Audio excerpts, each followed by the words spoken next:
अल्हम्दुलिल्लाहि रब्बिल आलमीन वस्सलातु वस्सलामु अला सय्यिदिल अंबियाइ वल मुरसलीन व अला आलिहि व अस्हाबिहि अजमाइन व मन तबिअहुम बि इहसानिन इला यौमिद्दीन अम्मा बाद।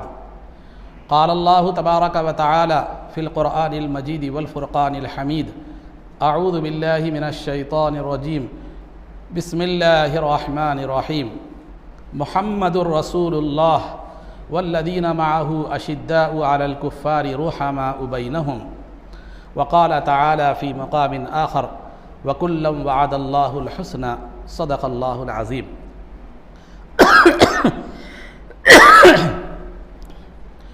क़ाल अल्लाहु तबारक व तआला फ़ी शानि हबीबिही सल्लल्लाहु अलैहि वसल्लम इन्नल्लाहा व मलाइकतहु युसल्लूना अलन नबिय्य या अय्युहल्लज़ीना आमनू सल्लु अलैहि वसल्लिमू तस्लीमा।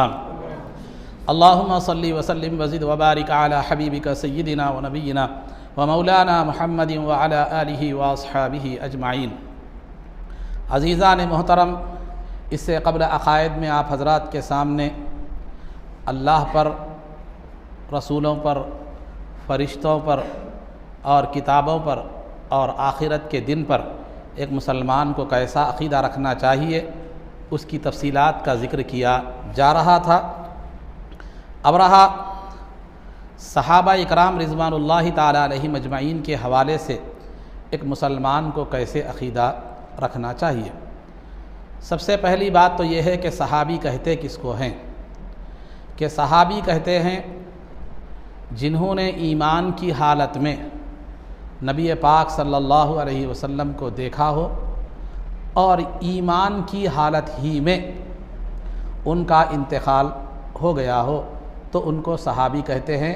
ख़ाह उन्हें नमाज, रोज़ा, ज़कात, जिहाद करने का मौका मिला हो कि ना मिला हो, एक लम्हे के भी लिए भी अगर किसी ने ईमान की हालत में सरकार दो आलम सल्लल्लाहु अलैहि वसल्लम को देखा हो और उसी ईमान पर उनकी ईमान की हालत में उनकी वफ़ात हुई हो तो वो सहाबी हैं।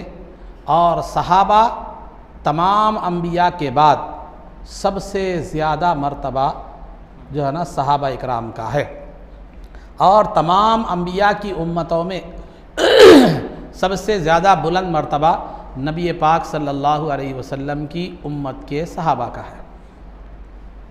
जितने भी अंबिया आए हैं उनके भी सहाबा हुए हैं, लेकिन तमाम तकरीबन 1,24,000 अंबिया अलैहिमुस्सलातु व तस्लीम के जितने भी सहाबा हुए हैं उनमें सबसे ऊंचा और बुलंद मर्तबा वो नबी पाक सल्लल्लाहु अलैहि वसल्लम के सहाबा का है।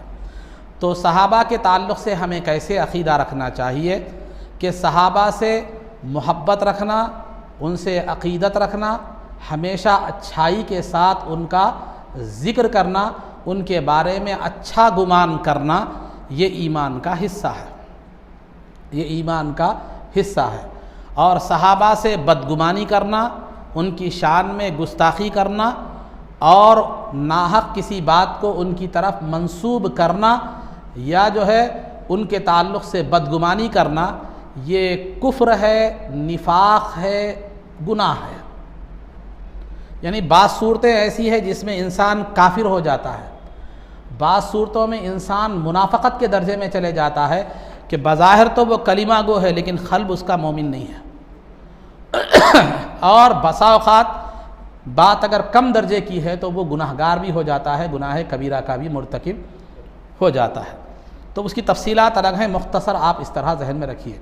तो सहाबा के ताल्लुक़ से हमें क्या अक़ीदा रखना चाहिए कि तमाम अंबिया में, तमाम उम्मतों के सहाबा में, तमाम अंबिया के बाद तमाम उम्मतों के सहाबा में सबसे अफजल तरीन सहाबा नबी पाक सल्लल्लाहु अलैहि वसल्लम के सहाबा है। उनसे मोहब्बत रखना, उनसे अक़ीदत रखना, उनसे हुस्न ज़न रखना, उनका तज़किरा खैर करना और उनके ताल्लुक़ से ज़बान को मुहतात रखना, ये ईमान का हिस्सा है। उनकी शान में गुस्ताखी करना, बेअदबी करना और बदगुमानी करना और नफ़रत करना, अदावत रखना, बुग़्ज़ रखना, खिलाफ़ हकीकत बात उनकी तरफ करना, ये कुफ्र है, निफाक है, गुनाह है। ये अक़ीदा है। अब आइए सहाबा इकराम को हम पर जो है ना कई वजूहात से हम पर जो है ना सहाबा इकराम को खुसूसियतें और फजीलतें हासिल हैं। कुछ मैं आपके सामने गिनाता चलो कि सहाबा को कई वजूहात से हमसे सहाबा को फजीलतें हासिल हैं, कई असबाब और कई वजूहात ऐसे हैं जिसकी वजह से सहाबा हमसे जो है ना बहुत ज़्यादा अफजल है। सबसे पहली फजीलत तो ये है कि उम्मत के सबसे पहले ईमान लाने वाले सहाबा हैं। ईमान जब सरकार ने तौहीद का ऐलान फरमाया, अल्लाह के एक होने का और अपने रसूल होने का ऐलान फरमाया, तो सबसे पहले जिन लोगों ने ईमान लाया वो सहाबा इकराम हैं।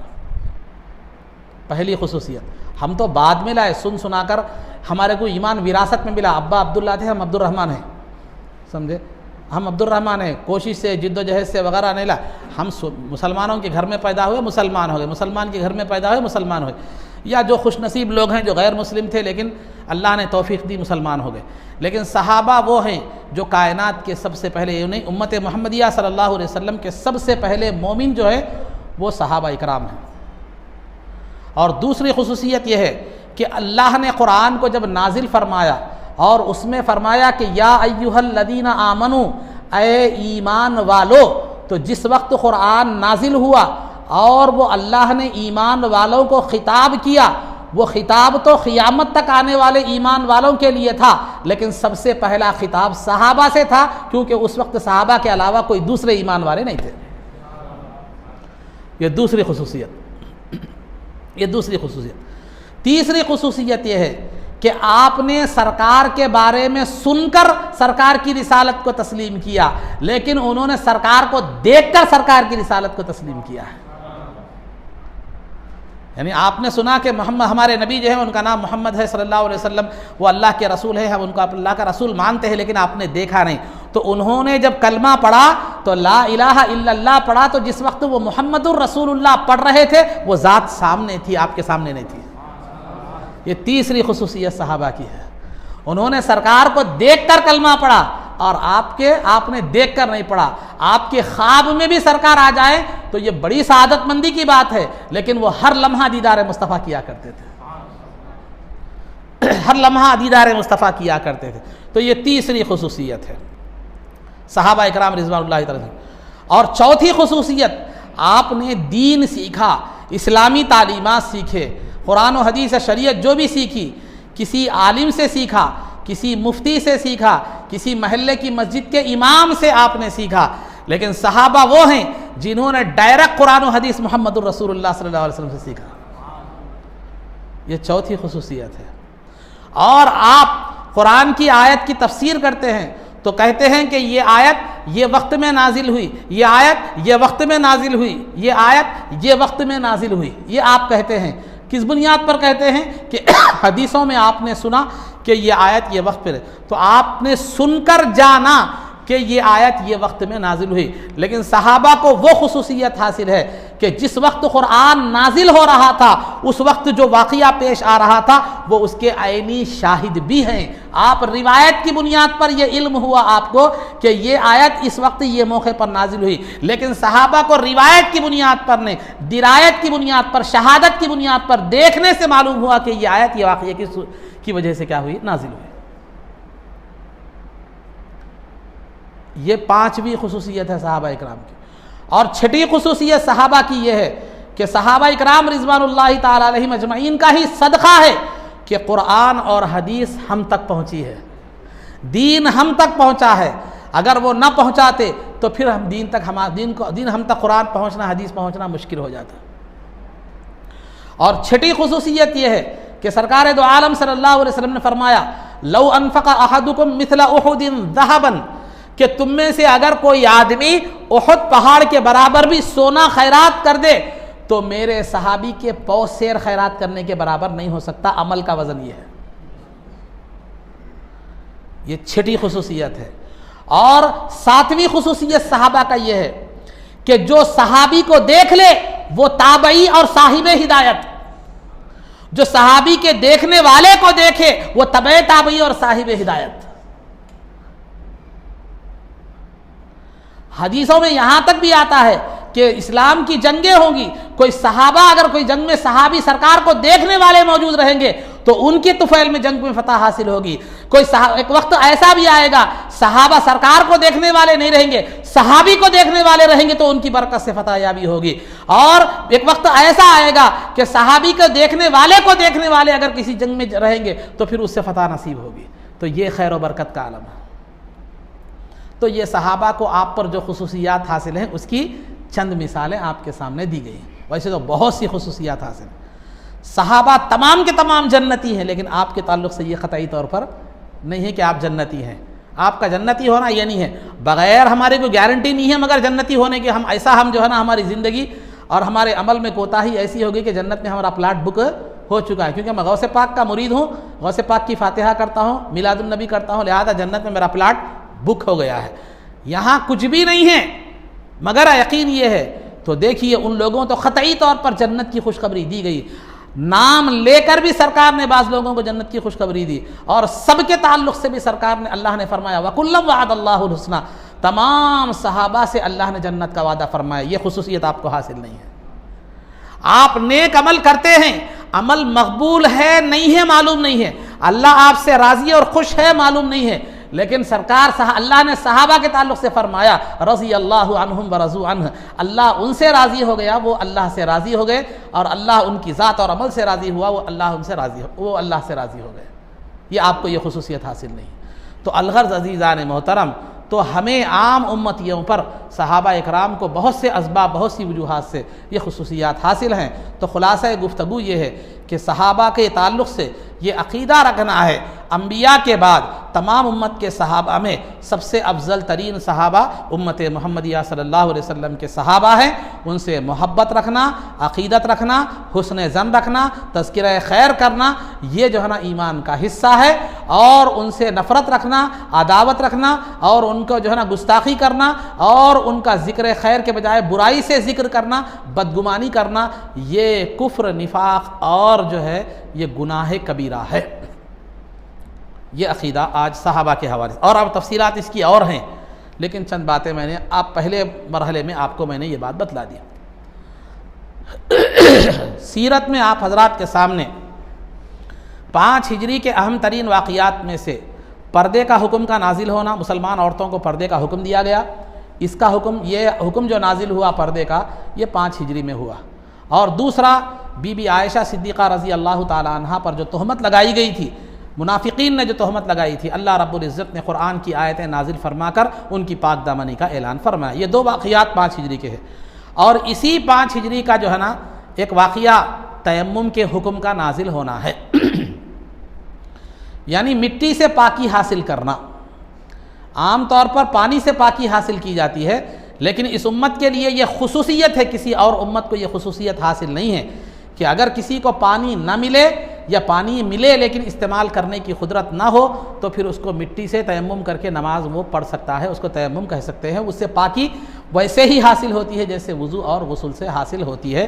ये खुसूसियत सिर्फ़ उम्मत मुहम्मदिया सल्लल्लाहु अलैहि वसल्लम को हासिल है। और ये तयम्मुम का हुक्म 5 हिजरी में नाजिल हुआ, और इसका सबब, इस नेमत के हासिल होने की वजह बीबी आयशा सिद्दीक़ा रज़ी अल्लाह ताला अन्हा बनी। इससे ताल्लुक़ से 2 रिवायतें आती हैं। एक रिवायत तो ये कि मैंने इससे कबल बतलाया था कि ग़ज़वे बनिल मुस्तलिक़ से वापसी के वक्त बीबी आयशा का हार टूट गया था तो सफ़र में, तो जो है ना उस वक्त क्या हो गया था, आपको तोहमत लगी थी, काफ़िला निकल गया था, जैसे पहले मैंने बतलाया है। तो ये या तो ये तयम्मुम का हुक्म भी उसी ग़ज़वे, उसी जंग से वापसी में हुआ, या एक रिवायत जिस पर ज़्यादा रुझान है सीरत निगारों का, उलमा का, वो ये है कि एक दूसरा सफ़र था जिसमें रसूल पाक सल्लल्लाहु अलैहि वसल्लम जो है ना किसी सफ़र से वापस आ रहे थे, तो आपके साथ बीबी आयशा सिद्दीक़ा रज़ी अल्लाह ताला अन्हा भी थी, और उस वक्त आपका हार गुम हो गया। उस मुकाम पर हार को तलाश करने में इतनी देर हो गई कि फजर का वक्त निकला जा रहा था, और वो मुकाम भी ऐसा था वहाँ पानी की कोई सहूलत नहीं थी। इधर पानी भी नहीं है कि वज़ू करके नमाज पढ़ा जाए, और इधर वक्त भी क्या है, निकला जा रहा है। तो हज़रत सय्यदुना अबू बकर सिद्दीक़ रज़ी अल्लाह ताला अन्हु, जो बीबी आयशा सिद्दीक़ा रज़ी अल्लाह ताला अन्हा के वालिद गिरामी हैं, आपको जो है ना एक गम तारी हो गया, एक गुस्से की कैफियत तारी हो गई कि ये बीबी आयशा की वजह से आज क्या है, नमाज के छूटने का जो है ना इम्कानात पैदा हो गए हैं। आप ज़रा जलाल की हालत में बीबी आयशा के पास तशरीफ़ लाए और आकर कहे कि अय आयशा, तुम हमेशा कोई ना कोई मसला पैदा करती हो और मुसीबत पैदा करती हो। ये आपने ज़रा सख्त कलिमात बीबी आयशा सिद्दीक़ा रज़ी अल्लाह ताला अन्हा के लिए फ़रमाए। ये तो फरमाना था, कुछ ही देर में अल्लाह रब्बुल इज़्ज़त ने कुरान करीम की आयत नाजिल फरमाई और फरमाया कि फ़इल्लम तजिदू माअन फ़तयम्ममू सईदन तय्यिबा फ़मसहू बिवुजूहिकुम व अयदीकुम, कि अगर तुम पानी को न पाओ तो पाक मिट्टी से क्या कर लिया कर लो, तयम्मुम कर लिया करो और अपने हाथों और अपने चेहरों को उस मिट्टी पर मारकर मल लिया करो, जिसके तफसीरी मसाइल मैंने साबिक़ में बयान कर दिए हैं तयम्मुम के। तो लिहाजा जब ये हुक्म नाजिल हुआ तो सहाबा में एक लहर खुशी की दौड़ गई और ख़ुद सरकार और अबू बकर सिद्दीक़ रज़ी अल्लाह ताला अन्हु जो है ना बेहद खुश हो गए। वो अबू बकर सिद्दीक़ रज़ी अल्लाह ताला अन्हु कुछ लम्हे पहले आकर बीबी आयशा से जो है ना उन्होंने सख्ती से कहा था कि तुम कोई ना कोई मुसीबत लाती हो, अब आकर वही अबू बकर सिद्दीक़ रज़ी अल्लाह ताला फरमाते हैं इन्नकी लमुबारकतुन इन्नकी लमुबारकतुन इन्नकी लमुबारकतुन, ऐ बेटी तू बड़ी बाबरकत है, तू बड़ी बाबरकत है, तू बड़ी बाबरकत है। सहाबा ने कहा कि ऐ अबू बकर सिद्दीक़ रज़ी अल्लाह ताला अन्हु के घर वालों, ये तुम्हारे तुफैल में तुम्हारी वजह से ये कोई पहली जो है ना नेमत और राहत नहीं है, बल्कि आपके घराने से, आपके घराने के सबब बहुत सी नेमतें मुसलमानों को सहूलतें क्या हुई हैं, हासिल हुई है। तो ये 5 हिजरी के में जो है ना ये तयम्मुम का हुक्म नाजिल हुआ, जो उम्मत मुहम्मदिया सल्लल्लाहु अलैहि वसल्लम की खुसूसियत है और कायनात में किसी उम्मत को, किसी नबी की उम्मत को ये खुसूसियत हासिल नहीं है। तो नतीजा 5 हिजरी में तयम्मुम का हुक्म नाजिल हुआ। अब रहा आदाब में आदाब में खाने पीने वगैरह के आदाब आपको बयान किए जा रहे थे। अब रमज़ानुल मुबारक है, इस महीने में क़ुरान भी नाजिल हुआ और इस महीने में तरावी के हवाले से हो या दीगर आम हालात में हो, मुसलमान कसरत से कुरान की तिलावत करते हैं, ख़ास सवाब की नीयत से हो, मरहूमीन को बख्शने के हवाले से हो, तो बहरहाल कसरत से तिलावत करते हैं। तो लिहाजा उस मुनासबत से बेहतर और मुनासिब यह समझा गया कि कुरान करीम की तिलावत के कुछ आदाब आपके सामने बयान किए जाएँ। सरकार दो आलम सल्लल्लाहु अलैहि वसल्लम का इरशाद गिरामी है कि मेरी उम्मत के लिए बेहतरीन इबादत कुरान करीम की तिलावत है। मेरी उम्मत के लिए बेहतरीन इबादत क्या है, कुरान करीम की तिलावत है। और अज़ीज़ान मोहतरम, कुरान करीम को जब भी पढ़ना है तो आपकी कैफियत क्या होनी चाहिए? कुरान करीम को जब भी पढ़ना है मोहब्बत के साथ, अक़ीदत के साथ और दिलचस्पी के साथ पढ़ना है, क्योंकि कुरान करीम एक ऐसी किताब है, कायनात में उससे ज़्यादा महफूज और उससे ज़्यादा बरगज़ीदा और बुज़ुर्ग कोई किताब कायनात में नहीं है। दुनिया की कोई किताब की ये गारंटी नहीं दे सकती कि एक हर्फ पर 10 नेकियां मिलेंगे। वो कुरान ही है जिसके एक हर्फ पर 10 नेकियां मिलते हैं। अगर अलिफ लाम मीम पढ़ता है तो अलिफ पर 10 नेकियां, लाम पर 10 नेकियां, मीम पर 10 नेकियां। तो ये कुरान है। तो ये कुरान जब आप पढ़ रहे हैं तो मोहब्बत से पढ़ना है, अल्लाह का कलाम है, मोहब्बत से पढ़ना है और अक़ीदत से पढ़ना है और जो है ना दिलचस्पी से पढ़ना है, क्योंकि अल्लाह से मोहब्बत हो, कलाम की अज़मत दिल में हो तो फिर दिलचस्पी से भी पढ़ा जाता है। जैसे मिसाल के तौर पर अगर आप जो है ना बाहर गए हुए हैं और अगर आपका कोई ख़त आ जाए तो आपकी अहलिया मोहतरमा कैसे पढ़ती हैं? उस ख़त को बड़ी अहमियत से, मोहब्बत से, अक़ीदत से पढ़ती हैं, क्योंकि ये शौहर का ख़त है जो बड़े दिनों के बाद बाहर से आया। खैर आजकल तो फ़ोन है, ज़माना ख़तों का नहीं रहा, ईमेल का दौर आ गया, बता रहा हूँ मैं। तो बहरहाल एक मोहब्बत रखने वाला, खा वो बीवी शौहर का मामला हो, भाई का मामला हो या कोई पीरो मुर्शिद का मामला हो, उस्ताद और शागिर्द का मामला हो, जब एक मोहब्बत रखने वाले की जो तहरीर होती है वो मोहब्बत से भी पढ़ी जाती है, अक़ीदत और एहतराम से भी पढ़ी जाती है और दिलचस्पी से भी पढ़ी जाती है। तो अल्लाह रब्बुल इज़्ज़त का कलाम है तो उससे मोहब्बत का तकाज़ा, उसकी अज़मत का तकाज़ा ये है कि कुरान को मोहब्बत से, एहतराम से, अज़मत के जज्बात के साथ, दिलचस्पी के साथ पढ़ा जाए। ऐसा नहीं कि प्लेयर को टेका लेके ऐसा पकड़ के नावल पढ़े ऐसा पढ़ रहे हैं या पेपर पढ़े ऐसा पढ़ रहे हैं या जो है ना जैसा मर्जी आए वैसा पढ़ रहे हैं, पैरा लंबे करके पढ़ रहे हैं। ये कुरान की शान नहीं है। कुरान कोई नावल नहीं है, कोई पेपर नहीं है, न्यूज़पेपर कि उसको ऐसा पढ़ा जाए, बल्कि ये अल्लाह का कलाम है, ये अल्लाह का कलाम है। तो जो कलाम, जो चीज़ जितनी अहमियत से की हामिल होती है उसको वो मुकाम देना ये अक्लमंदी है और उसके ख़िलाफ़ जाना ये नादानी और दानिशमंदी के ख़िलाफ़ है। तो लिहाजा कुरान की तिलावत से पहले आप मोहब्बत के साथ, अक़ीदत के साथ, दिलचस्पी के साथ, के जज्बे के साथ कुरान की तिलावत शुरू कीजिए। और आपकी नीयत क्या होनी चाहिए? कुरान जब आप पढ़ रहे हैं तो आपकी नीयत ये हो कि इस कुरान को मैं समझूं, अल्लाह की रज़ा और उसकी खुशनुदी हासिल करूं, सवाब हासिल करूं और बरकत हासिल करूं। इस नीयत से कुरान की तिलावत होनी चाहिए, किसी दुनियावी मकसद से नहीं होनी चाहिए कि जो है ना इसलिए कुरान ना पढ़ें कि दिखावे के लिए, शोहरत के लिए, अपनी आवाज़ से दूसरों को मुतासिर करने के लिए, या कमाने के लिए, या लोगों को जो है ना मरऊब करने के लिए और इम्प्रेस करने के लिए ये कुरान की तिलावत इन अगराज के लिए नहीं होना चाहिए। ये नीच और गंदे जो है ना अगराज हैं। कुरान से इसकी वाबस्तगी भी कुरान की तौहीन है। तो लिहाजा कुरान पढ़ते वक्त आपकी नीयत ये होनी चाहिए। फिर कुरान पढ़ते वक्त आपके आदाब क्या होने चाहिए? कुरान पढ़ते वक्त आपके आदाब ये होने चाहिए कि आप पहले वुज़ू करें अच्छी तरह, पाक कपड़े पहने, और अगर मुयस्सर है, सहूलत है तो इतर लगाए, वरना कोई बात नहीं। और पाक जगह पर बैठकर दो जानों, जैसे कायदे में आप बैठते हैं वैसे दो जानों क़िबले की तरफ रुख करके कुरान की तिलावत करें। ये कुरान के आदाब है। नहीं पैरों में तकलीफ़ है, दो जानों नहीं बैठ सकते तो चार जानों बैठिए, या नीचे नहीं बैठ सकते तो कुर्सी पर बैठ सकते हैं। लेकिन बहुत से लोगों को मैंने ऐसे देखा है कि बिल्कुल सेहतमंद होते हैं, नीचे बैठ सकते हैं, पढ़ सकते हैं, लेकिन कुर्सी पर बैठकर कुरान पढ़ते हैं। ये बिला उज़्र कुर्सी पर बैठकर कुरान पढ़ना ये आदाब के ख़िलाफ़ है, ये आदाब के ख़िलाफ़ है।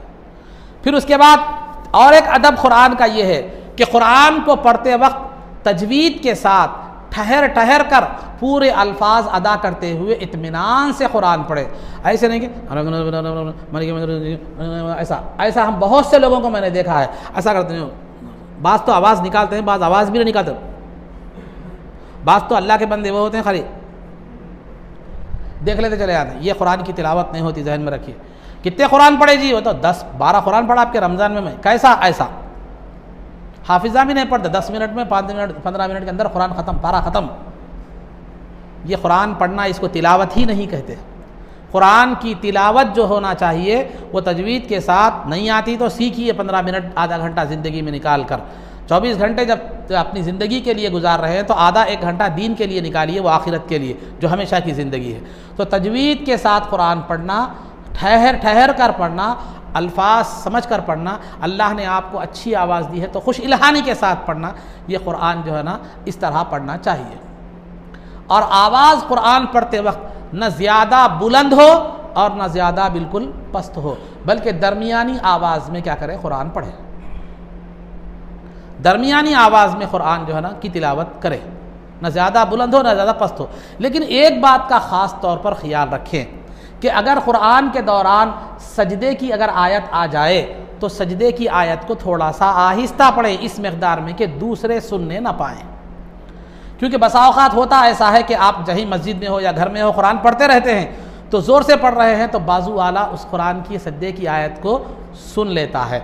तो सजदे की आयत का हुक्म यह है, खा आप सुनने के इरादे से सुने या बग़ैर इरादे के सुने, आप पर सजदे तिलावत वाजिब हो जाता है। तो आप ज़ोर से पढ़ें। घर में जो है ना ख़वातीन भी होते हैं, बच्चे भी होते हैं, या दूसरे लोग भी होते हैं, दूसरे कामों में मसरूफ़ होते हैं, तो ज़ोर से पढ़ने की सूरत में क्या होता है, वो उनको आयत सद्दा उन पर पढ़ने की वजह से, सुनने की वजह से तिलावत क्या हो जाती है, वो सद्दा क्या होता है, वाजिब हो जाता है। तो अब आपकी ज़िम्मेदारी बनती है कि उनको बताएं कि मैंने सद्दे की आयत पढ़ी थी, आपने सुनी है, आप पर सद्दा वाजिब हुआ है। अब वो करते हैं ठीक है, नहीं करते तो फिर वो गुनहगार होंगे, फिर उसके ज़िम्मेदार कुछ आप भी होंगे। इसीलिए सद्दे की आयत जब आ जाए तो आहिस्ता सद्दे की आयत की तिलावत कीजिए ताकि आप दूसरों को गुनाह में मुब्तला होने से बचा सकें। और कुरान की तिलावत भी मैंने अभी बताया, ज़्यादा बुलंद आवाज़ से मत कीजिए, बिल्कुल पस्त आवाज़ में मत कीजिए, एक हल्की सी दरमियानी आवाज़ में कीजिए। क्योंकि कुरान का एक दूसरा हुक्म ये भी है कि वइज़ा क़ुरिअल क़ुरआनु फ़स्तमिऊ लहू व अंसितू, कि जब कुरान पढ़ा जाए तो उसको गौर से सुनो और ख़ामोशी इख्तियार करो। अब अगर आप ज़ोर से कुरान पढ़ रहे हैं, अहलिया मोहतरमा पकवान कर रही हैं इफ्तार का, पकवान कर रही हैं इफ्तार का, अब उनको भी मालूम था कुरान जब पढ़ा जाए तो गौर से सुनना है, खामोश रहना है। वो गौर से सुनते हुए अगर खामोश बैठ गई समझो, फिर आपकी इफ्तार ख़तरे में आ सकती है। तो बहरहाल तो खुलासा गुफ्तगू मैंने एक दिलचस्पी के लिए ये बात कही थी, समझाने के लिए मिसाल के तौर पर। तो इतनी आवाज़ में पढ़िए कि ज़्यादा बुलंद भी ना हो, ज़्यादा पस्त भी ना हो, हल्की सी आवाज़ में कुरान की तिलावत कीजिए, अदब के साथ, एहतराम के साथ, दिलचस्पी। और जब तक तिलावत में दिलचस्पी बाकी हो, अगरचे कि एक रुकू हो, पौ पारा हो, आधा पारा हो, जितना भी, जब तक तिलावत में दिलचस्पी बाकी है उस वक्त तक पढ़िए। अगर दिलचस्पी ख़त्म हो गई तो तिलावत बंद कर दीजिए। ऐसा नहीं कि जैसा हमारे पास आमतौर पर रमज़ान में जज्बा आता है, या रमज़ान में मैं 5 कुरान पढ़ूंगा बोल के, 5 कुरान पढ़ूंगा बोल के आता, अब उसकी वजह से आप बैठ जाते हैं, इधर बदलते रहते हैं, उधर बदलते रहते हैं, इधर टेका लेते हैं, उधर टेका लेते हैं, जमाइयाँ आते रहते हैं, बेजारगी से जो है ना पढ़ते रहते हैं। कहीं को बोले तो अब वो 5 कुरान का मैंने अपने ऊपर मुसल्लत कर लिया है, अब मुझे पढ़ना ही है। ये पढ़ना बेकार है, याद रखिए। पौ पारा ही क्यों ना हो, दिलचस्पी के साथ, जब तक दिलचस्पी बाकी रहती है उस वक्त तक क्या कीजिए, पढ़िए। अगर ज़्यादा पढ़ना है, पौ पारा हर नमाज के बाद पढ़िए। आप 5 नमाजों में 1.25 पारा हो जाता। अब आप बोलेंगे फजर में नहीं होता मुन साहब, वो तो ठीक है, 4 बजे तो भी 4 नमाजों में 1 पारा तो कम से कम आपका होता। ठीक है का मतलब ये नहीं कि फजर आप डुम्मा मार सकते, ये नहीं है, समझे? हाँ, ये समझेंगे भैया, वैसा नहीं है बात। तो बहरहाल तो कुरान की तिलावत के ये आदाब कुछ बयान किए गए, इंशाअल्लाह और आगे बयान किए जाएंगे। अब रहा मसाइल। मसाइल में जो है ना, चूँकि रमज़ान मुबारक का महीना है, उसके पेश नज़र तरावी के मसाइल को आज मैंने अपना उन्वान बनाया है। तरावी के मैं दलाइल नहीं दूंगा, दलाइल आपको बहुत मिल जाएंगे, दलाइल का खुलासा और निचोड़ में आपको दूंगा। दलाइल का खुलासा, खा वो अहादीस हों, अइम्मा के अखबाल हों, ताबईन के अखबाल हों, फ़िक़ा की इबारतें हों, सब का जो खुलासा मैं आपके सामने बढ़ूँ, यानी मिक्स फ्रूट जूस समझिए आप, समझे? तो ये जो है ना आपके सामने पेश करूँगा मैं। अगर आप इसकी तफसील चाहते हैं तो उलमाए अहले सुन्नत की जो है ना यूट्यूब पर आपको वो मौजूद है, या आप कभी मौका रहा तो मुझसे भी आप उसकी तफसील पूछ सकते हैं। तो मुख्तसर तौर पर मैं आपके सामने बता रहा हूँ। तरावी को जो है ना शरीयत की इस्तिलाह में क़ियाम रमज़ान कहते हैं। क़ियाम के लफ्ज़ी माना खड़े होने के हैं, लेकिन यहाँ मुराद इबादत है। क़ियाम रमज़ान यानी रमज़ान का क़ियाम, रमज़ान की इबादत। तो सरकार हदीस शरीफ में सरकार दो आलम सल्लल्लाहु अलैहि वसल्लम का इरशाद गिरामी है, इन्नल्लाह फ़रज़ा अलैकुम सियामहु व सनन्तु लकुम क़ियामहु। अल्लाह ने रमज़ान के रोज़ों को तुम पर फ़र्ज़ किया है और मैंने उसके क़ियाम को यानी तरावी को तुम पर सुन्नत करार दिया है, सुन्नत करार दिया है। तो नतीजा ये है कि तरावी पढ़ना ये सुन्नत है, तरावी पढ़ना ये सुन्नत है। ख़ुद सरकार की भी सुन्नत है, हम पर भी क्या है, ये सुन्नत है। अब सबसे बड़ा जो तरावी की फजीलत क्या है, सरकार दो आलम सल्लल्लाहु अलैहि वसल्लम ने फरमाया, मन क़ाम रमज़ान ईमानन व इहतिसाबा गुफ़िर लहू मा तक़द्दम मिन ज़ंबिही, कि जो आदमी रमज़ान में ईमान की हालत में सवाब की नीयत के साथ तरावी पढ़ता है। सवाब की नीयत इसलिए कहा गया है क्योंकि सवाब की नीयत अगर हो तो अमल में दिलचस्पी पैदा होती है। कहीं आप काम कर रहे हैं, तनख्वाह मिलने वाली है, वो तो दिलचस्पी से करते हैं, नहीं फ्री फंड का काम है, लिल्ला फिल्ला कर रहे हैं तो उतनी दिलचस्पी नहीं रहती। तो लिहाजा तो ये सवाब की नीयत से पढ़े, यानी अमल में दिलचस्पी के साथ सवाब की नीयत से जो रमज़ान में तरावी पढ़ता है तो अल्लाह ताला गुफ़िर लहू मा तक़द्दम मिन ज़ंबी, उसके साबिक़ा गुनाह माफ़ कर दिए जाते हैं। तो ये तरावी की फजीलत है और तरावी को क़ियाम रमज़ान कहा जाता है। और एक क़ियामुल लैल है, यानी रात की इबादत, वो आम है, खा वो तहज्जुद हो, तरावी हो या क्या है मालूम है, वो नफिल नमाज़ें हो, कोई भी हो, रात में जो पढ़ी जाने वाली नमाज को क़ियामुल लैल कहते हैं। तो क़ियाम रमज़ान सरकार ने फरमाया मैंने उसको क़ियाम रमज़ान को मैंने सुन्नत करार दिया है। तो तरावी क्या है, सुन्नत है। और तरावी की रकात में बहुत बड़ा झगड़ा है। सरकार से भी तरावी 20 रकात पढ़ना साबित है। अन्नन नबी सल्लल्लाहु अलैहि वसल्लम काना युसल्ली फ़ी रमज़ान 20 रकातन वल वित्रा, कि नबी पाक सल्लल्लाहु अलैहि वसल्लम रमज़ान में 20 रकात तरावी पढ़ते थे और वित्र की नमाज़ पढ़ते, जुमला 23 रकात पढ़ते थे। लेकिन सरकार ने जमात के साथ 3 दिन नमाज तरावी अदा की। फिर इस खौफ से कि अगर मैं तरावी की जमात पर पाबंदी करूँगा तो कहीं उम्मत पर तरावी की जमात वाजिब ना हो जाए, इसीलिए आपने तर्क फरमा दिया उम्मत की सहूलत के लिए। वरना तरावी तो आपने मुसलसल 20 रकात पढ़ी है, जमात के साथ 3 दिन आपने तरावी की नमाज पढ़ी है। तो लिहाजा तरावी सरकार कितने पढ़ते थे? 20 रकात सरकार से तरावी। अबू बकर सिद्दीक रजी अल्लाह तआला अन्हु के ज़माने में 20 रकात, उमर फारूक रजी अल्लाह तआला अन्हु के ज़माने में 20 रकात, उस्मान गनी रजी अल्लाह तआला अन्हु के ज़माने में 20 रकात, अली रजी अल्लाह तआला, ताबईन, तबे ताबईन, अइम्मा, मुज्तहिदीन, औलिया, जितने भी उम्मत है, हरमैन शरीफैन हो, तमाम मुसलमान जो है ना, जो पढ़ रहे हैं, 1400 साल से जो पढ़ रहे हैं, तरावी की तादाद 20 रकात है। तरावी की तादाद 20 रकात है, 20 रकात। तो लिहाजा उम्मत का उमर फारूक रजी अल्लाह तआला के ज़माने में बाज़ाब्ता तरावी की जमात कायम की गई और 20 रकात पढ़ाई गई, लेकिन सहाबा में से किसी ने भी जो है उसका इनकार नहीं किया, उस पर एतराज़ नहीं किया। सहाबा के पास सामने कोई काम हो और वो उस पर एतराज़ ना करे तो वो उनका इजमा कहलाता है, इत्तेफाक कहलाता है। तो तरावी के 20 रकात होने पर सहाबा का भी इजमा और इत्तेफाक है, ताबईन का भी इजमा और इत्तेफाक है, तबे ताबईन का भी इजमा और इत्तेफाक है, तमाम मुसलमानों का और अइम्मा का भी इजमा और इत्तेफाक है कि 1400 साल से तरावी जो है क्या है मालूम 20 रकात पढ़ी जा रही है, और ये तमाम मुसलमानों का इत्तेफाक है। सरकार दो आलम सल्लल्लाहु अलैहि वसल्लम का इरशाद गिरामी है, ला तजतमिउ उम्मती अला दलाला, कि मेरी उम्मत गुमराही पर जमा नहीं हो सकती।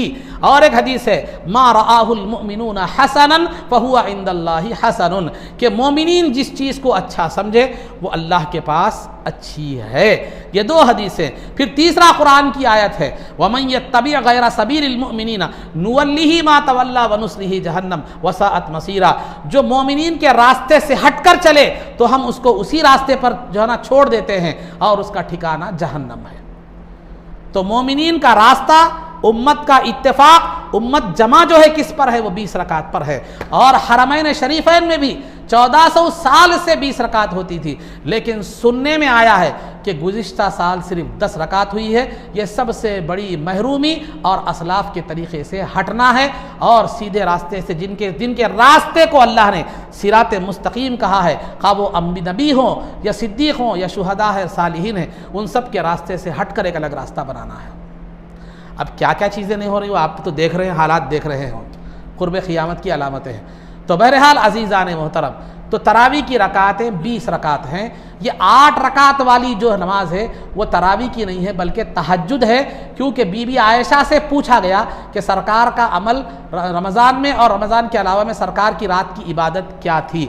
तो जो है ना बीबी आयशा ने फरमाया कि रमज़ान में और रमज़ान के अलावा सरकार 11 रकात से ज़्यादा नहीं पढ़ते थे, उसमें 3 रकात जो है वो वित्र हुआ करती थी। अब 8 रकात कोसी है वो आप तय करना है कि तरावी है या तहज्जुद है। क्यों? इसलिए कि बीबी आयशा ने फरमाया ये 8 रकात सरकार रमज़ान में भी पढ़ते थे, रमज़ान के अलावा भी पढ़ते थे। तो रमज़ान और रमज़ान के अलावा जो नमाज होती है वो कोसी होती है, तरावी होती है या तहज्जुद होती है। तो ये तहज्जुद की नमाज है। लेकिन जो लोग 8 रकात कहते हैं वो बुखारी शरीफ की एक रिवायत को, इस रिवायत को लेकर कहते हैं कि इत्तेफाक से इमाम बुखारी ने इस रिवायत को जो है ना रमज़ान के बाब में, तरावी के बाब में क्या किया है, इस रिवायत को बयान किया है। तो इमाम बुखारी ने तरावी के बाब में इसको बयान किया, तो लिहाजा ये समझते हैं कि ये 8 रकात तरावी के हैं। जबकि बीबी आयशा का हदीस से ये बात मालूम हो रही है, हदीस से ये बात मालूम हो रही है कि ये नमाज रमज़ान और गैर रमज़ान की थी जो कि तहज्जुद है। और सिर्फ उन्वान, इमाम बुखारी के उन्वान को जो तरावी के तहत लाए हैं हदीस को, वो जो है ना उसको देखकर हम ये कह रहे हैं कि हम तरावी की नमाज 8 रकात है। तो आप इमाम बुखारी को मान रहे हैं या हदीस को मान रहे हैं, ये भी गौर करने की बात है। और दूसरी, इमाम बुखारी भी अपनी जगह सही है, क्योंकि इमाम बुखारी जो उन्वान बांधते हैं हदीस का, वो पूरी हदीस से मुताबकत होना ज़रूरी नहीं है उन्वान की, बल्कि हदीस में एक मामूली लफ्ज़ भी रहा तो वो लफ्ज़ से क्या करते हैं, कभी उन्वान बना देते हैं। तो लिहाजा इस लफ्ज़ में रमज़ान का लफ्ज़ था, तो इसी वजह से इमाम बुखारी ने क़ियाम रमज़ान के हवाले से बाब बांध दिया। जबकि इसी हदीस को इमाम बुखारी ने तहज्जुद के बाब में भी लाया है, 8 रकात वाली हदीस को। तो यहाँ रमज़ान के लफ्ज़ से उस हदीस को क्या करें मालूम, रमज़ान के उन्वान के तहत लाए। लेकिन क्योंकि ये हकीकत में तहज्जुद की नमाज थी, इसमें तहज्जुद का कोई लफ्ज़ नहीं था, तहज्जुद की नमाज थी, इसीलिए हकीकत में नमाज तहज्जुद थी, तो तहज्जुद के बाब में भी लाए। तो लिहाजा अज़ीज़ान मोहतरम, ये खुलासा गुफ्तगू ये है कि ये 8 रकात जो है वो तहज्जुद की है, तरावी की नहीं है। ये चंद बातें आप हजरात के सामने तेदाद के हवाले से बतलाई गई। अब रहा तरावी का हुक्म क्या है। तरावी की नमाज पढ़ना, नमाज बता रहा हूँ, एक है नमाज, एक है जमात। तरावी की जो नमाज है वो नमाज सुन्नत मुअक्कदा है, यानी ऐसी सुन्नत है जिसकी ताकीद की गई है, जिसके पढ़ने की जो है ना ताकीद की गई है, जिसके पढ़ने पर जोर दिया गया है, जिसको छोड़ना ये अल्लाह की नाराजगी का सबब है।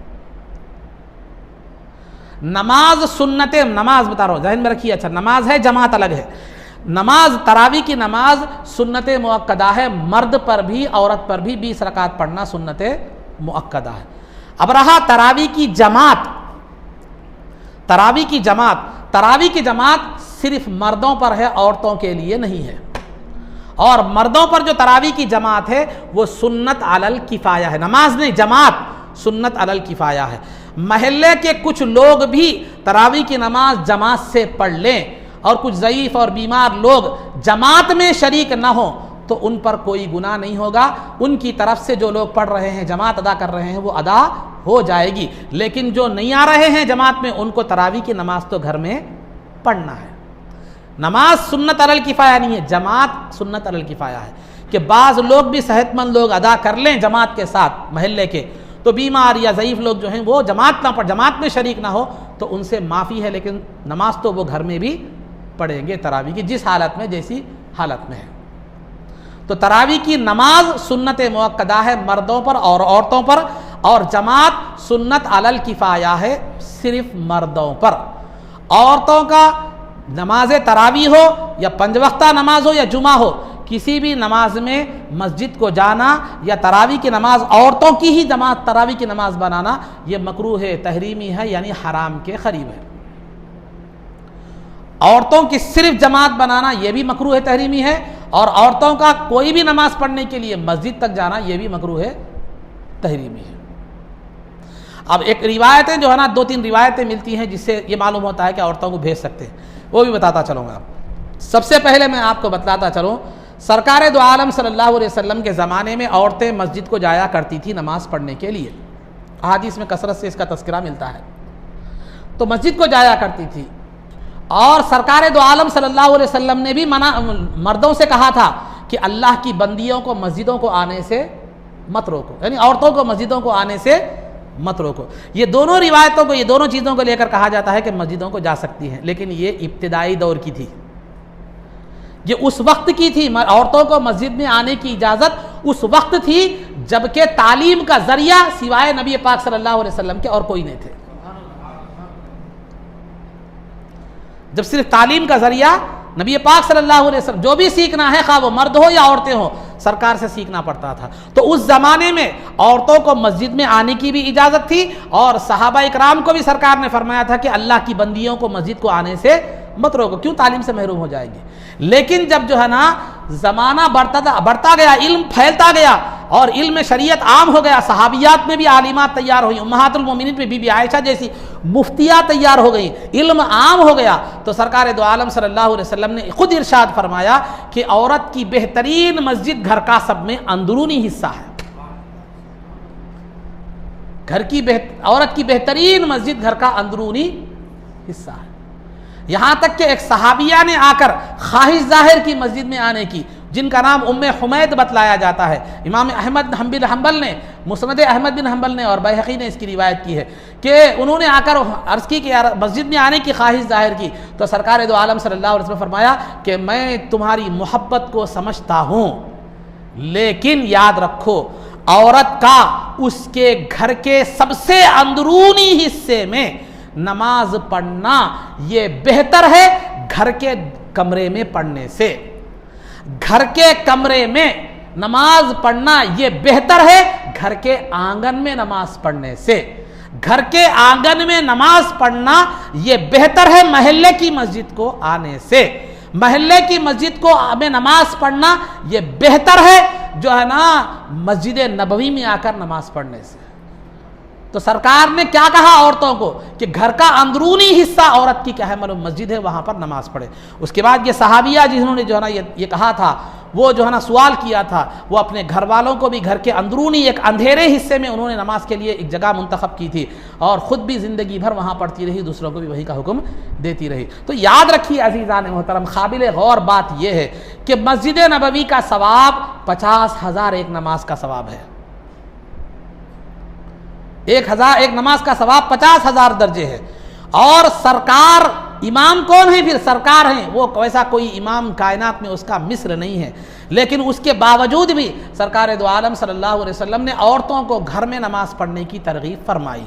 जो इजाज़त दी थी वो शुरू दौर था, तालीम का दौर था, लेकिन सरकार के दौर में सरकार ने औरतों को तलखीन फरमाई कि घर में पढ़े, घर में पढ़े, घर में पढ़े।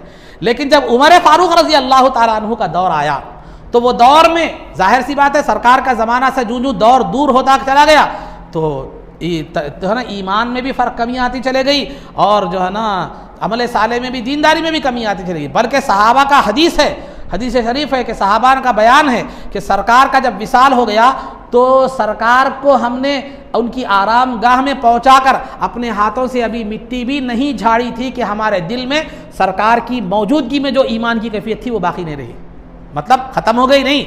जो कैफियत हरारत ईमानी थी वो हरारत ईमानी में फ़र्क आ गया। तो फिर ज़माना तो दूर चला गया, 2-4 साल चले गए।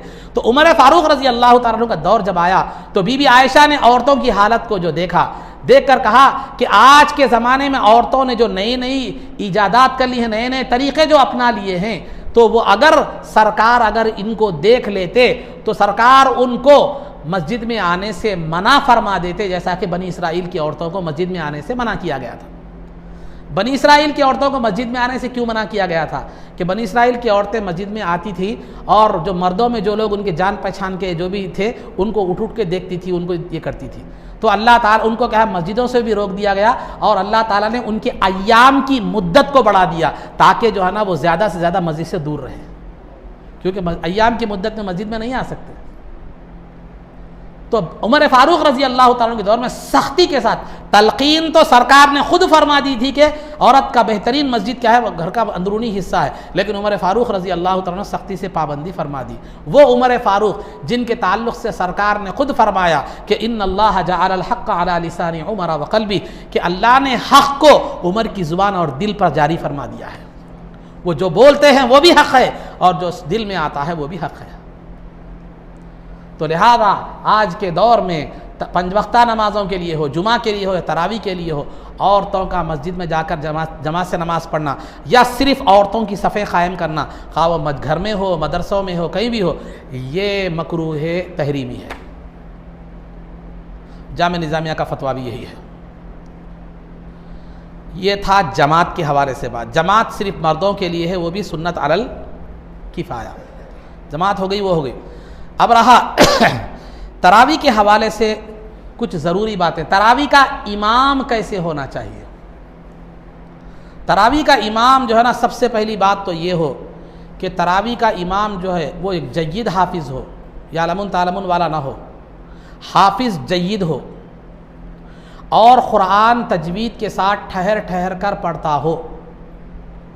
और तीसरा बालिग हो, नाबालिग की तरावी दुरुस्त नहीं है। और चौथा शरीयत का पाबंद हो, दाढ़ी कट्टा इमाम हो तो उसके पीछे तरावी दुरुस्त नहीं है, बल्कि कोई भी नमाज दुरुस्त नहीं है।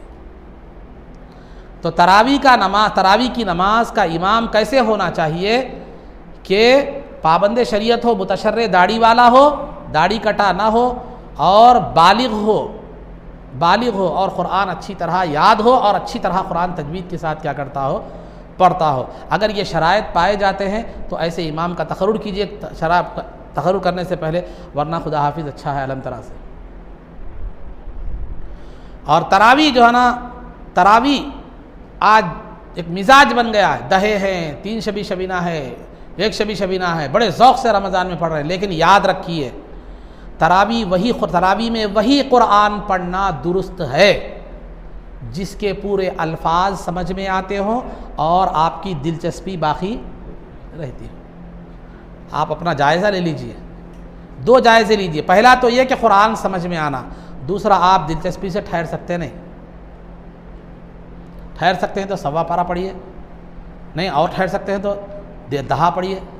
अब उससे ज़्यादा की मैं आपको इजाज़त नहीं देता, क्योंकि 6 शबी शबीने में और 1 शबी शबीने में तो कुरान माशाअल्लाह होता है और लोगों की भी आम तौर पर दिलचस्पी नहीं होती, बल्कि दहे में ख़ुद आज हमारे बाज़ हुफ़ाज़ ऐसा पढ़ते हैं जो समझ में नहीं आता। मैं आपके लिए बेहतरीन बात बताता चलूँ, सवा पारा पढ़िए, इससे आपकी तरावी की पाबंदी भी आखिर तक होगी। और कुरान 1 दहा पढ़ने के बाद शैतान भटका देता, जो है ना, आप जानते छोड़ो अब कहाँ पढ़ते, बोल के कभी होटल में, कभी दुकानों में, कभी हैदराबाद की ट्रिपा, कभी जमजम होटल, कभी खुशका, कभी जो है ना मंदी, कुछ तो भी याद आते रहती बहरहाल। तो ये सब चीज़ें क्या है मालूम है, याद आती। तो इसी वजह से क्या है 27 तक पढ़ो आप बराबर सुकून से, क्या है मालूम आपके 27 दिन तो गुजर जाते, 1-2 दिन क्या है थोड़ी मेहनत कर लिया तो मसला ख़त्म हो जाता। अगरचे कि शरीयत आपको इजाज़त देती है कि आप, एक है कुरान पढ़ने की सुन्नत और एक है तरावी की सुन्नत। एक है कुरान पढ़ने की सुन्नत और एक है तरावी पढ़ने की सुन्नत। अगर तरावी में कुरान सुनना भी सुन्नत है, तरावी पढ़ना भी सुन्नत है।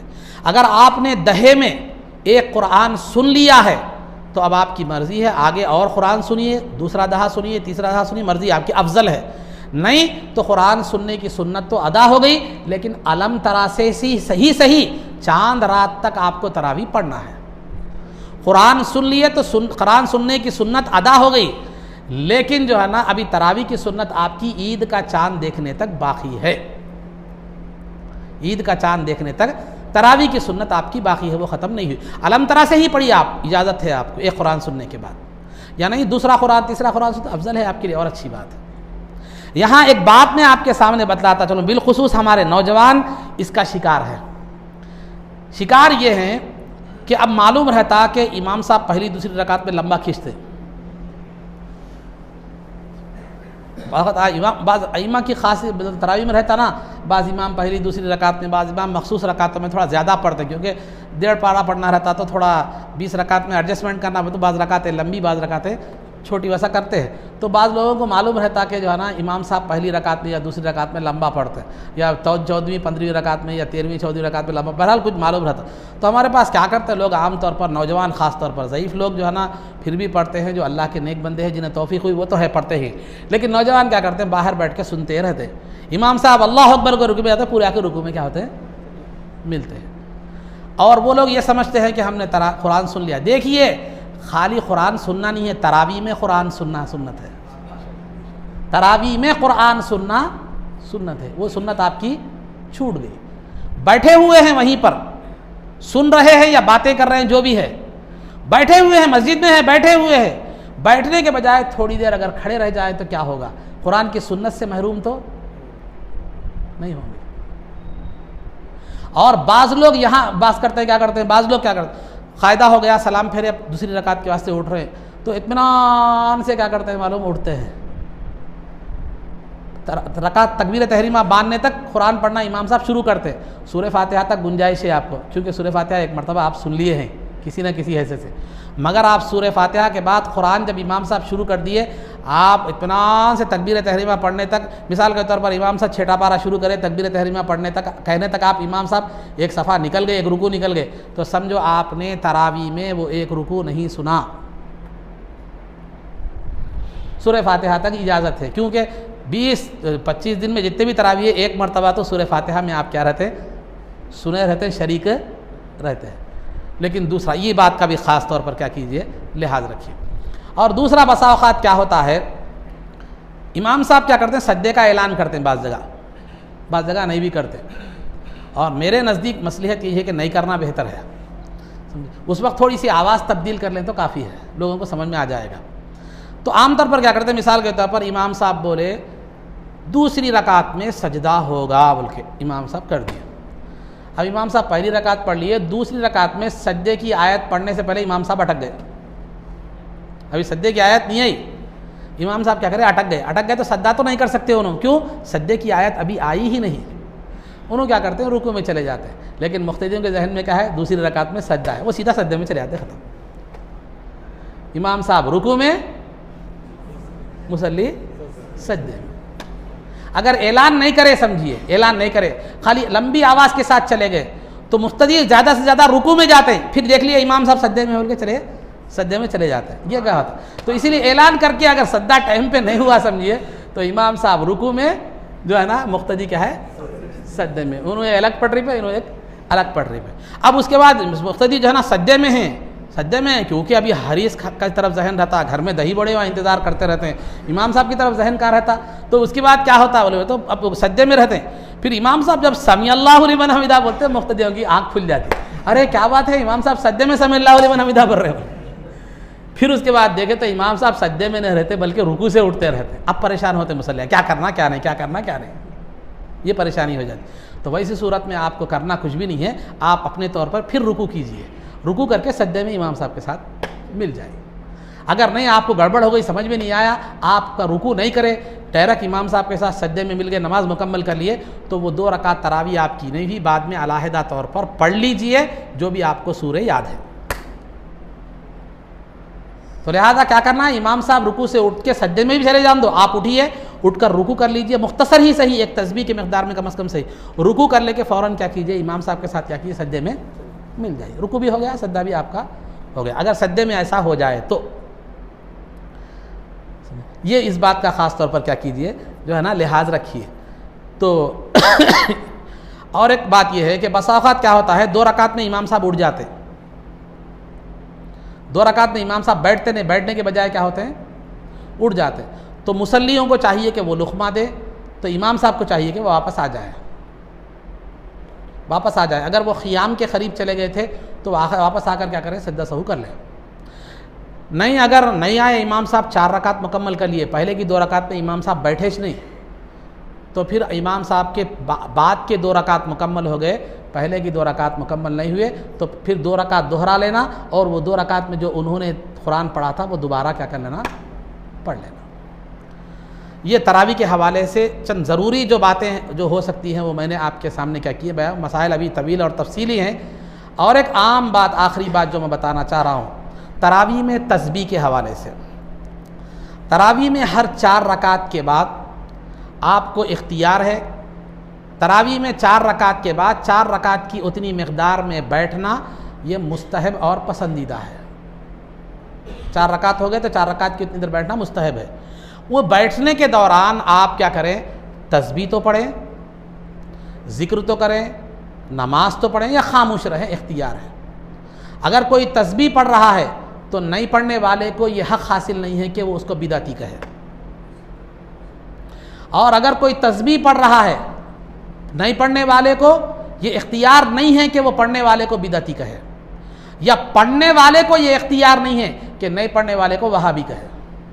इख्तियार की बात है, जो चाहे आप कर सकते हैं, खामोश बातें नहीं करना है, खामोश रहिए, तस्बीह पढ़िए, ज़िक्र करिए, कुरान पढ़िए, जो भी कहे जो है ना पढ़ सकते हैं। ये 4 रकात के बाद तस्बीह का जो है ना, तस्बीह पढ़ने में, तस्बीह जो है ना, जो तस्बीह हमारी पढ़ी जाती है वो तस्बीह में कुछ अल्फाज ऐसे हैं जो अर्श को थामने वाले फरिश्ते पढ़ते हैं, सुब्बूहुन कुद्दूसुन रब्बुना व रब्बुल मलाइकति वर्रूह। ये वो तस्बीह है जो अर्श को थामने वाले फरिश्ते क्या करते हैं, पढ़ा करते हैं। तो ये बहुत बड़ी अजीम जो है ना ये तस्बीह है।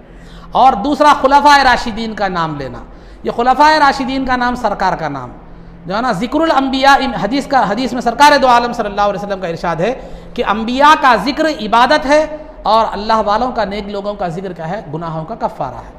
तो हम तरावी में हर 4 रकात के बाद जो है वो नबी सरकार का भी नाम लेते हैं, अलबद्रु मोहम्मद मुस्तफ़ा सल्लल्लाहु अलैहि वसल्लम के हवाले से, फिर 4 खुलफा का नाम भी लेते हैं। तो इबादत भी है, गुनाहों का कफ़ारा है, साथ ही साथ रकातों की तादाद मालूम करने की भी सहूलत होती है कि सरकार का नाम आ गए 4 रकात, अबू बकर सिद्दीक़ रज़ी अल्लाह तआला का नाम आए तो 8 रकात, उमर फ़ारूक रज़ी अल्लाह तआला का नाम आ गए तो 12, उस्मान गनी रज़ी अल्लाह तआला का आ गए तो जो है ना कितने 16 ना 16, उसके बाद अली रज़ी अल्लाह तआला का आ गए तो 20 रकात। तो ये बाद में आने वाले को भी ये अंदाज़ा लगता है कि कितनी रकातें हुई हैं, उसकी कितनी रकातें छूटी हैं। तो ये एक फ़ायदा भी इसके अंदर है। तो लिहाजा आप तस्बीह पढ़ना चाहे तो पढ़ें, कोई नहीं पढ़ रहा तो उसको बुरा भला मत कहें। आप नहीं पढ़ रहे तो कोई पढ़ने वाले को भी आप बुरा भला कहने का आपको हक़ नहीं है, गुंजाइश है वहाँ पर कि आप तो दुआ करें, तस्बीह पढ़ें, जो भी करें, खामोश रहे आप, बेहतर है। तो ये चंद बातें थी जो तरावी के हवाले से जो है ना आप हज़रात के सामने बयान की गई। आखिर में अल्लाह ताला से दुआ है कि जो कुछ भी कहा गया है उस पर अमल की तौफ़ीक़ रफ़ीक़ अता फ़रमा, इज़्ज़त व आफ़ियत की ज़िंदगी दे और ईमान पर हमारा ख़ातिमा फ़रमा। रसूल पाक सल्लल्लाहु अलैहि वसल्लम के क़दमों में हमारा हश्र फ़रमा। आपकी शफ़ाअत उज़्मा से हमको बहरवर फ़रमा। आपके दस्ते मुबारक से जामे कौसर पीना नसीब फ़रमा। जन्नत में आपकी ग़ुलामी मइयत और रिफ़ाक़त नसीब फ़रमा। सल्लल्लाहु तआला वसल्लम अला खैरि ख़ल्क़िही सय्यिदिना मुहम्मदिन व आलिहि व सहबिही अजमईन बिरहमतिका या अरहमर राहिमीन वल्हम्दुलिल्लाहि रब्बिल आलमीन।